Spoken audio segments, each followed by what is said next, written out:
Kami, putra dan putri Indonesia, mengaku bertumpah darah yang satu, tanah air Indonesia. Kami, putra dan putri Indonesia, mengaku berbangsa satu bangsa Indonesia. Kami, putra dan putri Indonesia, menjunjung bahasa persatuan, bahasa Indonesia. Sumpah Pemuda yang diperingati setiap tanggal 28 Oktober merupakan tonggak sejarah penting dalam perjalanan panjang Indonesia dalam merebut kemerdekaan.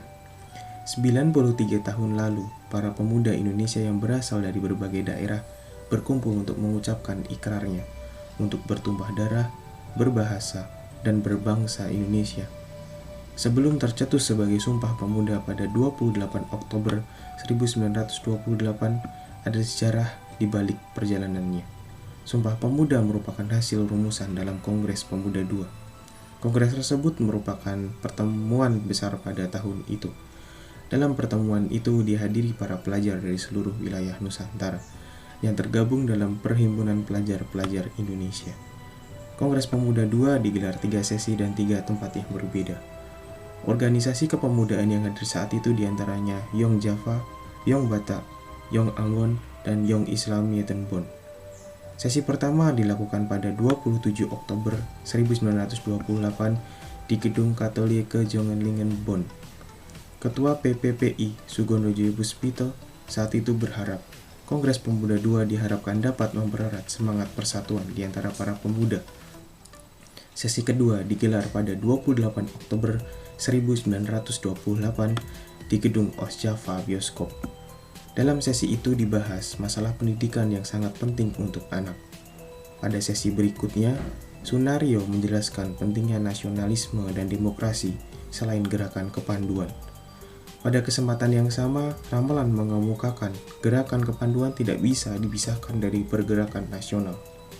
Setelah Wage Rudolf Supratman membawakan lagu nasional Indonesia Raya, Kongres ditutup dengan mengumumkan rumusan hasil Kongres. Para pemuda yang hadir menyebut rumusan Sumpah Pemuda sebagai Sumpah Setia. Muhammad Yamin merupakan sosok yang merumuskan Sumpah Pemuda. Sumpah Pemuda dibacakan Sugondo saat kegiatan penutupan dan dijelaskan secara panjang lebar oleh Yamin. Saat itu tidak ada istilah Sumpah Pemuda, tapi istilah itu lahir setelah kegiatan itu selesai. Hingga kini, istilah Sumpah Pemuda begitu melekat dalam sejarah perjuangan bangsa Indonesia.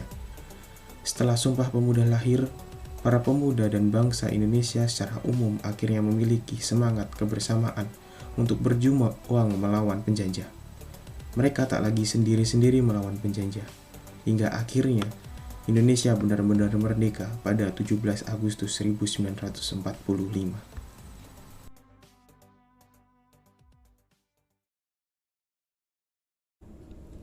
Implementasi yang bisa saya lakukan untuk memperingati Hari Sumpah Pemuda yaitu saya mengikuti kegiatan volunteer seperti Sekolah Bung Karno. Jadi Sekolah Bung Karno ini memberikan pembelajaran di sektor formal maupun informal bagi anak-anak yang kekurangan akses pendidikan di Surabaya. Untuk pengimplementasian saya kepada Hari Sumpah Pemuda yaitu dengan mengikuti kegiatan volunteer memperingati Hari Sumpah Pemuda pada tanggal 23 Oktober 2021 yang diselenggarakan oleh Universitas Airlangga yaitu Gerakan Kesatria Airlangga. Gerakan Kesatria Airlangga tersebut merupakan gerakan memperingati Hari Sumpah Pemuda yaitu dengan membagikan masker di jalanan. Kita sebagai para mahasiswa dapat berbagi kesesama manusia. Hal itu merupakan peran dari mahasiswa yaitu membuat perubahan bagi manusia. Dengan sasaran tukang becak, gojek, dan orang-orang di jalanan.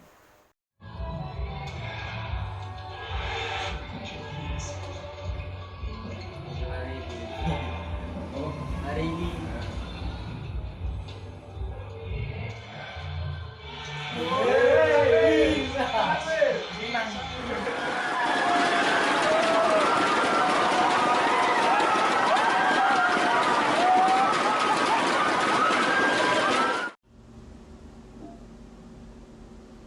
Implementasi yang bisa saya lakukan untuk memperingati Hari Sumpah Pemuda yaitu menggunakan produk dalam negeri. Dengan menggunakan produk dalam negeri, kita bangga dengan apa yang dimiliki oleh bangsa Indonesia. Selain itu, dapat mengenalkan budaya Indonesia melewati produk dalam negeri yang kita pakai ini, contohnya batik. Dengan begitu juga, rasa bangga dan cinta kita terhadap tanah air akan semakin meningkat. Contoh pengimplementasian nilai Sumpah Pemuda yaitu dengan menonton film Indonesia. Daripada menonton film dari luar negeri atau drama Korea, lebih baik kita menonton film tentang sejarah Indonesia agar dapat menambah wawasan kita tentang sejarah Indonesia.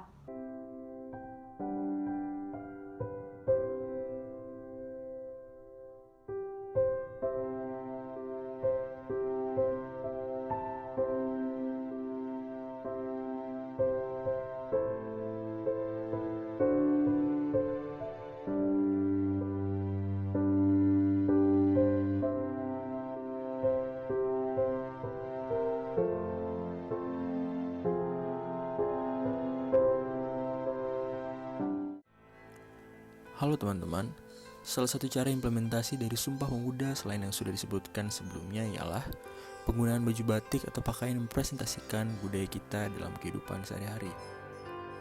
Mungkin kita seringkali dihadapkan dengan pilihan untuk menggunakan baju yang modern dan trendy, tetapi kita tidak boleh melupakan identitas nasional kita, yang salah satunya ialah batik.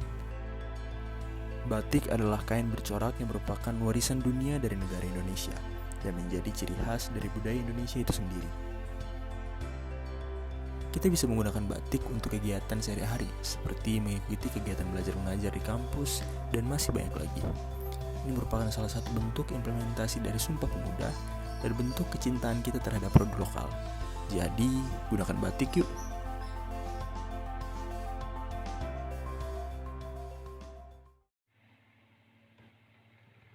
Implementasi yang saya lakukan dalam memperingati Hari Sumpah Pemuda yaitu belajar dengan tekun, karena belajar dapat memperluas pengetahuan kita. Jika mengikuti Olimpiade Internasional dan menang, selain bangga pada diri sendiri, kita juga bisa mengharumkan nama bangsa.